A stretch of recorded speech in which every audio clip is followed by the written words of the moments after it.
ہر دن ایک نیکی ایسی کریں چاہے وہ بہت چھوٹی کیوں نہ ہو. ویسے نیکی کو میرے حضور نے کہا کہ چھوٹی نہ سمجھنا، نیکی بڑی ہوتی ہے، نیکی بڑی ہوتی ہے. لا تحتقرن من المعروف ولو ان تلق اخاک بوجہ طلق. نیکی کو چھوٹی نہ سمجھنا اگرچہ تم کسی اپنے مومن بھائی کو خندہ پیشانی سے ملے کیوں نہیں ہو. راستے سے پتھر اٹھا کے پھینک دینا یہ بھی نیکی ہے. صرف ایک نیکی 1 منٹ کی بھی ہو سکتی ہے، 10 سیکنڈ کی بھی ہو سکتی ہے، 15 منٹ کی بھی ہو سکتی ہے. ایک نیکی روز ایسی کریں جس نیکی کو تمہارے اور تمہارے رب کے علاوہ کوئی نہ جانتا. روزانہ ایک نیکی.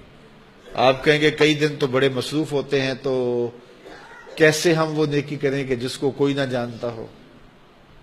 تو میاں آپ ایسا کر سکتے ہیں نا کہ کسی شخص کے لیے ظاہر الغیب میں، یعنی اس کی پوشیدگی میں اس کو بھی پتہ نہ ہو، تو اس کے لیے ہاتھ اٹھا کے دعا مانگ دیں کہ اے اللہ میرے فلاں بھائی پر خیر کر دے، اس کی بخشش کر دے. اور اس کو ساری زندگی بتائیں بھی نہ، چلتے چلتے رستے سے کوئی چیز ہٹا دیں جس کو کوئی نہ دیکھ رہا ہو.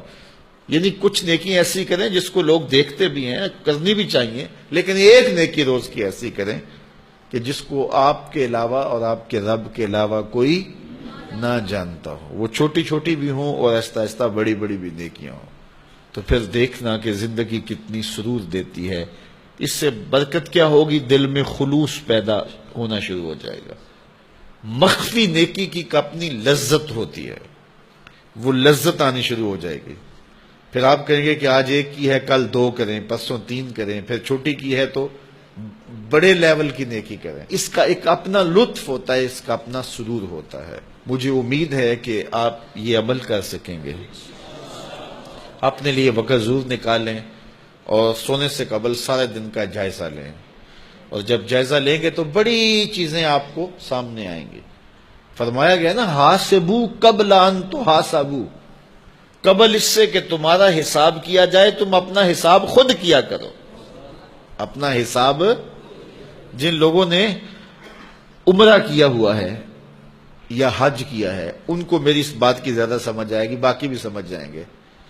جب آخری دن ہوتا ہے نا عمرے کا یا حج کا، واپسی کا، تو اس وقت کیا مسئلہ بنا ہوتا ہے سب کو کہ وہ کنڈا لے کے نا سارے اپنا سامان تول رہے ہوتے ہیں کہ وہ وزن پورا ہو جائے، ایئرپورٹ پہ جا کے پریشانی نہ بنے.